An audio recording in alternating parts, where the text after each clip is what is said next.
देव, स्वागत है आप सभी का हमारे YouTube channel peace and divine पर। जैसा कि आप सभी जानते हैं, हम इस चैनल के माध्यम से श्री शिव महापुराण की कथा सुना रहे हैं और मैं आशा करता हूँ आप सभी को हमारी श्री शिव महापुराण की सीरीज पसंद आ रही होगी। तो आज हम पढ़ेंगे विदेश्वर संहिता का 18वां अध्याय। ऋषि बोले, हे सर्वार्थ वितम सूत जी, बंधन और मोक्ष क्या है?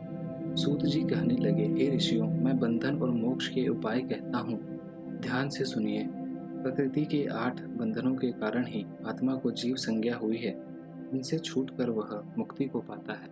प्रकृति के आगे बुद्धि और बुद्धि के आगे गुणात्मक अहंकार और पंच तन्मन मात्रा, यही सब 8 प्रकृति हैं। इन्हीं 8 से यह देह है और इससे जो कुछ क्रिया हो रही है इसी का नाम कर्म है। फिर कर्म से देह इस प्रकार बारंबार होते हैं। स्थूल, सूक्ष्म और कारण, ये 3 प्रकार के शरीर होते हैं। स्थूल व्यापार करता, सूक्ष्म इंद्रियों का भोग करता तथा कारण शरीर आत्मा के उपभोग के निमित्त है।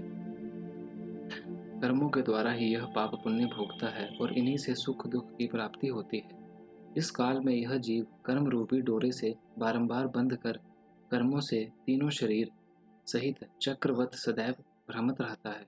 दूर तो तब हो जब चक्रकर्ता का पूजन करे। 8 प्रकृति ही 8 चक्र हैं। शिवजी इनसे परे हैं।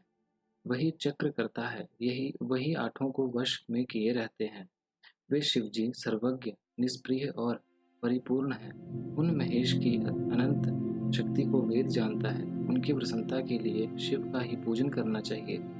जो मन, वचन, शरीर और धन से बैरलिंग या भक्त जनों में शिव भावना करके उनकी पूजा करते हैं, उन पर महेश, जो प्रकृति से परे शिव हैं, निसंदेह अवश्य ही प्रसन्न होते हैं।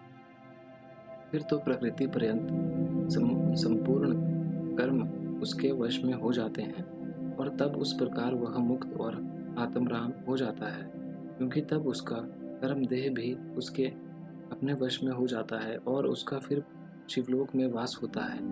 तब वह सांप के समीप हो जाता है और शिव की समानता को प्राप्त कर उनके महाप्रसाद के लाभ से उसकी बुद्धि उसके वश में हो जाती है। इस प्रकार शिवजी का मानस ऐश्वर्य बिना यंत्र के ही प्राप्त हो जाता है, जिसमें सर्वज्ञता आदि ऐश्वर्य सब कुछ उन्हें प्राप्त होता है। उसी को वेद शस्त्रज्ञ सायुज्य मुक्ति भी कहते हैं। अतएव शिवजी को प्रसन्न करने के लिए शिवजी की पूजा करें, शिव की क्रिया, शिव का तप और शिव का जप करें।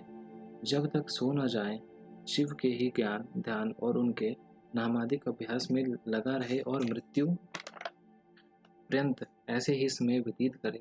पहले कहे हुए मंत्रों द्वारा पुष्प चढ़ाकर शिवजी की अर्चना करे तो मंगल प्राप्त होता है। इतना सुनकर ऋषियों ने कहा, हे सूत जी, अब लिंगादि के शिवजी की पूजा का विधान बतलाइए। सूत जी बोले, हे ब्राह्मणों, सुनिए, मैं लिंगादि का पूजन विधान क्रमशः कहता हूँ। प्रणव पहला लिंग है जिससे सब कामनाएं पूर्ण होती हैं। वह स्थूल भी है और सूक्ष्म भी। उसी को पंचाक्षर भी कहते हैं। उसकी पूजा ही मोक्ष है। इसके अतिरिक्त पुरुषार्थ से और प्रकृति के भी बनाए हुए बहुत से शिवलिंग हैं, जिन्हें शिवजी ही जानते हैं, अन्य नहीं। किंतु पृथ्वी के विकार से मैं 5 लिंग कहता हूँ: स्वयंभू लिंग, बिंदु लिंग, प्रतिष्ठित लिंग, चर लिंग और गुरु लिंग। जो लिंग किसी देवता या ऋषि के तप से पृथ्वी को फोड़कर वहां स्वयं निकला हो, वह स्वयंभू लिंग कहलाता है। उस लिंग की पूजा करने से स्वयं ज्ञान की वृद्धि होती है। इसी प्रकार स्वर्ण, चांदी और पृथ्वी आदि की वेदिका में या लिंग को प्रणव मंत्र से पत्र पर लिखकर उसकी प्रतिष्ठा और आवाहन करे तो वह बिंदु नादमय लिंग स्थावर और जंगम रूप शिव दर्शन के योग्य है। वैसे तो जिस में शिवजी का विश्वास हो उसमें ही वह फल देते हैं। विधि पूर्वक लिंग को संपुष्ट मात्र में रखकर पृथक गृह में स्थापन करें और नित्य पूजन भोजन निवेदन करें। यह गृहस्थ के लिए उचित है। निवृत्त हुए जनों को सूक्ष्म लिंग का ही विधान है। उनके लिए विभूति से अर्चन कर विभूति ही निवेदन करना योग्य है, क्योंकि विभूति का एक अलग ही महत्व है। शिव का भक्त शिव स्वरूप हो जाता है। अतः स्त्री हो या पुरुष, उसे सदैव भस्म धारण करना चाहिए। दिन हो या रात, किसी समय भी सजल भस्म को त्रिपुंड सहित धारण कर जो शिव की पूजा करता है, उसे निश्चय ही शिव पूजन का फल मिलता है। शिव मंत्र द्वारा भस्म धारण करके श्रेष्ठ आश्रमी होता है। शिव परायण ही शिवाश्रमी है। शिवजी के व्रती को अपवित्रता और सूतक नहीं लगता, क्योंकि वह भस्म लगाए रहता है। गुरु के हाथों उसे सीख कर नित्य भस्म धारण करना योग्य है। वही सच्चा गुरु है जो शिष्य के राज, तामस आदि तीनों गुणों को नाश कर शिव का बोध कराता है। इसी कारण ज्ञानी गुरु सर्वथा ही पूजनीय है, शिष्य पुत्र के समान है। वही सच्चा शिष्य है जो गुरु के शासन को स्वीकार करता है। इसी से यह मंत्र पुत्र भी कहा जाता है। इसको उचित है कि गुरु रूप पिता की सर्वदा पूजा करे। उत्पन्न करने वाला पिता पुत्र को संसार में डुबा देता है, परंतु ज्ञानदाता गुरु रूप पिता संसार से पार कर देता है। इस प्रकार दोनों का अंतर जानकर गुरु रूप पिता का पूजन करना योग्य है। तन, मन और धन से गुरु सर्वथा ही पूजनीय है। गुरु पूजा से भगवान शिव की पूजा हो जाती है। गुरु भी विशेष ज्ञाता होना चाहिए और बड़े यत्न से ऐसे गुरु को ग्रहण करें। अज्ञान का नाश करना ही गुरु का कार्य है। यदि विशेष ज्ञाता गुरु हो तो अज्ञान को हटा सकता है। सब कर्मों के आदि में विघ्न नाशक गणेश जी का पूजन करना चाहिए। फिर सब बाधाओं की शांति के लिए देवताओं का पूजन करें। दैहिक, दैविक और भौतिक तीनों प्रकार के दोष पाप देवादिक पूजन से शांत हो जाते हैं। आचार्य प्रकार के दोष पाप देवादिक पूजन से शांत हो जाते हैं। आचार्य जैसा कहे वैसा विष्णु आदि की पूजा करे, जिसमें जप और हवन आदि का सभी विधान संपन्न हो।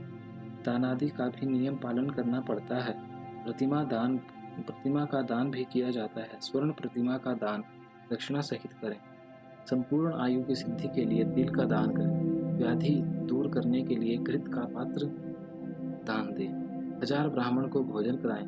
दरिद्र हो तो गौ को भोजन कराएं अथवा शांति के लिए भैरव जी की पूजा करें और सबके अंत में श्री शिव जी का महाभिषेक करें तथा उन्हें नैवेद्य समर्पण कर बहुत से ब्राह्मणों को भोजन कराएं। यदि इस प्रकार का शांति यज्ञ प्रत्येक वर्ष फाल्गुन के मास में करें तो बहुत से दोषों की शांति हो जाती है। यदि ऐसा सविधि दक्षिणा युक्त यज्ञ आदि कर्म धनाभाव के कारण करने में असमर्थ हो तो स्नान करके कुछ दान दें और 108 मंत्र द्वारा सूर्य को नमस्कार करें अथवा 10,000 लक्ष अथवा करोड़ नमस्कार करें। इस प्रकार के नमस्कार रूप यज्ञ से संपूर्ण देवता प्रसन्न हो जाते हैं। फिर शिव भगवान से इस प्रकार प्रार्थना करें कि हे शिव जी, आप सगुण और प्रकाशमय हैं। आपके स्वरूप में मैंने अपनी बुद्धि अर्पण कर दी है और जो कुछ भी मेरा है वह सब मुझ सहित आपका है। मैं अपनी देह से नम्र करता हूँ। हे प्रभु, आप महान हैं और आपका होने से ही मेरा स्वरूप शून्य नहीं है, क्योंकि मैं आपका दास हूँ। इस प्रकार की प्रार्थना कर नमस्कार पूर्वक आत्मयज्ञ की कल्पना करें और आचार्य एवं गुरु जैसा बतलाएं वैसा पापनाशक विधान करें। शिव कर्मों में प्रदक्षिणा सबसे श्रेष्ठ है। क्रिया से युक्त जपरूप प्रणव ही प्रदक्षिणा है। जन्म और मरण माया चक्र है और इसी को शिव का बलिपीठ कहते हैं। बलिपीठ से प्रारंभ करके प्रदक्षिणा के कर्म से नमस्कार द्वारा आत्मसमर्पण करें और अर्थात जन्म और मरण दोनों शिव की माया में अर्पण कर दे। शिव की माया में अर्पण करने से फिर आत्मा को जन्म मरण नहीं प्राप्त होता और प्राणी मुक्त हो जाता है। जब तक शरीर क्रिया के अधीन है तभी तक बद्ध होने से यह जीव कहा जाता है और स्थूल, सूक्ष्म और कारण तीनों शरीरों को वश करने पर विद्वानों द्वारा यही मुक्त कहा जाता है। शिवजी ही इस माया चक्र के प्रणेता हैं। शिवजी ही सबके परम कारण हैं। शिवजी की माया में अर्पित द्वंद्व का शिवजी ही निवारण करते हैं। जब हम शिव द्वारा कल्पित द्वंद्व को शिव में ही अर्पण कर देते हैं तब उसके निवारण करता शिवजी निश्चय ही उसका निवारण कर देते हैं। हे ब्राह्मणों, प्रदक्षिणा और नमस्कार शिवजी को अत्यंत प्रिय है। जो परमात्मा शिव की इस प्रकार षोडशोपचार वाली पूजा, प्रदक्षिणा और नमस्कार करते हैं उन्हें महान फल की प्राप्ति होती है। पृथ्वी में ऐसा कोई पातक नहीं जो प्रदक्षिणा से नाश न होता हो। इसलिए प्रदक्षिणा से ही समस्त पापों का नाश करे। जैसे भी हो शुद्ध अन्न खाकर जीव हिंसादि से रहित हो एकाग्र मन से शिवजी की भक्ति करे और मौन रहकर शिव रहस्य का मनन कर यथाशक्य गोदान करें। परंतु शिव भक्तों में अवश्य ही शिव महात्म्य को प्रकाशित करें। शिव मंत्र के रहस्य को शिव ही जानते हैं, अन्य नहीं। शिव भक्त को चाहिए कि नित्य ही शिवलिंग का आश्रय कर वास करे। हे ब्राह्मणों, जो मनुष्य इस अध्याय को पढ़ेंगे या सुनेंगे वे शिव जी की कृपा से ज्ञान को प्राप्त करेंगे। तो यहाँ पर हमारा विदेश्वर संहिता का 18वां अध्याय समाप्त होता है। आशा करता हूँ आप सभी को हमारी ये वीडियो बहुत पसंद आई होगी। पर हमारे श्री शिव महापुराण की पूरी सीरीज़ को देखने के लिए जुड़े रहिए हमारे यूट्यूब चैनल के साथ, और हमारे चैनल को लाइक, सब्सक्राइब एंड शेयर ज़रूर करिए, और साथ में कमेंट में हर हर महादेव लिखना भी ना भूलिए। धन्यवाद।